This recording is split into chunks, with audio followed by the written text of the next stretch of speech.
være lidt sur. Han havde glemt, at vi skulle til Jylland i dag. Så det var noget med en bukkejagt, der kom bag på ham. Ja, han elsker jo jagt, men det blev ikke til noget denne gang. Henri, må jeg bede om talen? Ja, tak. Jeg synes, det er lidt glad ud, ikke? Nogle gange så kan han være lige så sur som sin egen rødvin.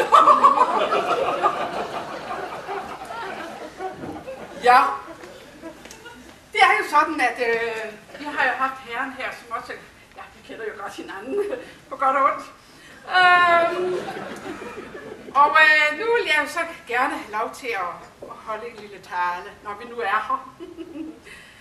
Ser de, ja, prinsen og jeg, vi vil gerne af hjertet sige tak, fordi at I har helt kaldt os til denne store begivenhed, som det er jo i dag. Hvor Åse Maj Petersen skal hædres efter 40 lange og tro tjenester her i Jysk Sengetøjslager. Pardon, Jysk Landbrugsrådgivning. Fru Petersen skal hædres, fordi hun i sit lange virke har været en trofast, loyal og flittig medarbejder. Fru Petersen besidder en fantastisk faglig viden, som vi har hørt flere gange i dag, og som ydmyg bliver delt ud til alle, der måtte ønske at gøre brug af den. Hun er pligtopfyldende, og har nu kommet til sammen en elefant. Gud, Henri, det minder mig om, at vi skal huske at tjekke elefantordenen. De er jo i restordner lige for tiden. Ja, de slap op ved sidste ministerrokade. Lille Søvndal ville have en stærk med hjem. Nå. Fru Petersen. Ja, om de tillader. Må jeg kalde dem for deres fornavn? Ja, Åse Maj. Hvilket smukt forårsnavn de bærer. Kom Maj, du søde milde. Åse Maj er altid positiv over for nye tiltag, og er et ordensmenneske ud over alle grænser.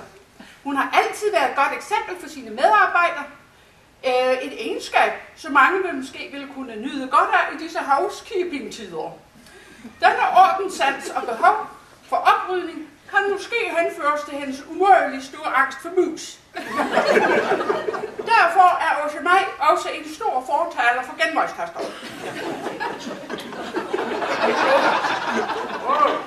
Det tog lidt tid op. Åse Maj besidder et jævnhelbred og har gennem sit 40 år lange arbejdsliv aldrig haft en eneste sygedag hjemmet. Da disse altid er blevet tilbragt på arbejdspladsen med bryststrøber og lommer til klæde. Dog med undtagelse af en dag, hvor hun bare sov i forbindelse med hendes gamle kats borgang og begravelse. Åse Maj er bilentusiast og er for nu blevet ejer af en lille bil, som hun finder stor glæde ved at transportere sig til på arbejde og hjem igen. Sådan en har vi også, ikke? Jeg er krone 1, den er også dejlig. Tidligere besad hun en BMW. Nej, det er ligesom kronprinsen, ikke? Fred, han elsker også at køre stærk i sin BMW. Ja, mænd elsker at køre stærk. Det er noget med potensen og sådan noget. Åse Maj overtræder ikke love, hverken på vegne eller i sit embede. Hastigheden på kørebanen tilpasser hælhøjden på dagens sko, hvor høj hæl er lige med høj fart, og lav hæl er moderat morfartiko. Med loven i hånden går hun fagligt også altid ud til kanten, men aldrig over. Det kaldes randzonebegrebet. Åse Maj bryder sig ikke om at køre i sne og stormvejr. Da orkanen Bodil rasede, ikke blot i kælderen her,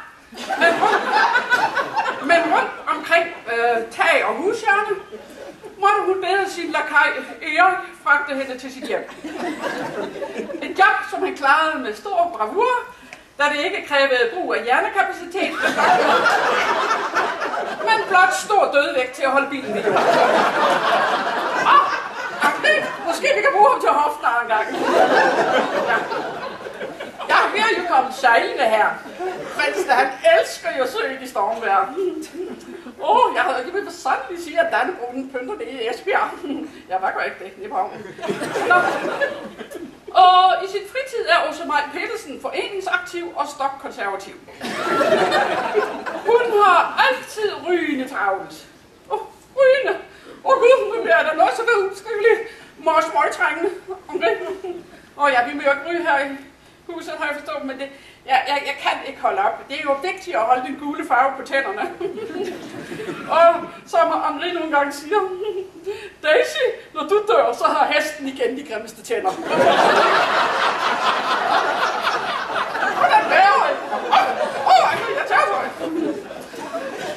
Ja, jeg burde jo holde op, men det er meget svært, og jeg ved ikke, altså, det ved I vel alle sammen, kender I nogen her, som lige har holdt op med at ryge? Hvad siger de? Hermo Riddersholm? Nej, ham kan jeg ikke. Det var jo et pudsigt navn. Ja, det minder mig om. Henri, han klager også tit over smerten bagi. Så, ja, Henri, vi skal have tjekket din popo. Ikke op, papa, når vi kommer hjem til slottet. Ja, og Gud dog, ja. Er det deres mand fra Petersen? Er det måske her Petersen? Ja. Nå, hvad er fornavnet?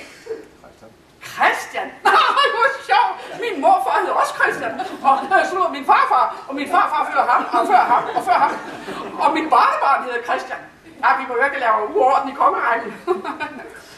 Men ja, fru Petersen, de skal jo også have en medalje. Og den skal de have personligt af os. Så jeg vil bede dem komme herop.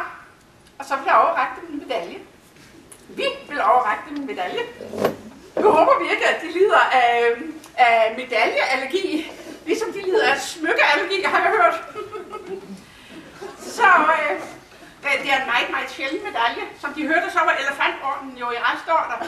Så vi vil gerne have med. Vil I? Ja. Vil hun føre katteordenen? Ja. Ja, der er kun én før dem, der har fået den. Ja. Og det er Henris forbaskede gravhund.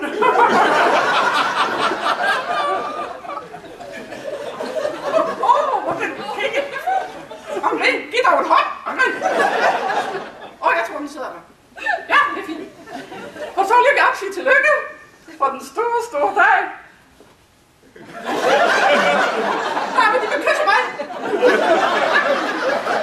Og så til slut, så vil jeg bede folket rejse sig. Og så skal vi udbringe en nifaldigt leve for Åsemaj Petersen og vi her, og lidt for Henri. Så som her, som vi siger her, vi skal sige 3 gange længe leve, det skal vi ikke. Vi skal have en nifaldigt leve. Åsemaj og vi længe leve. Hurra! Hurra!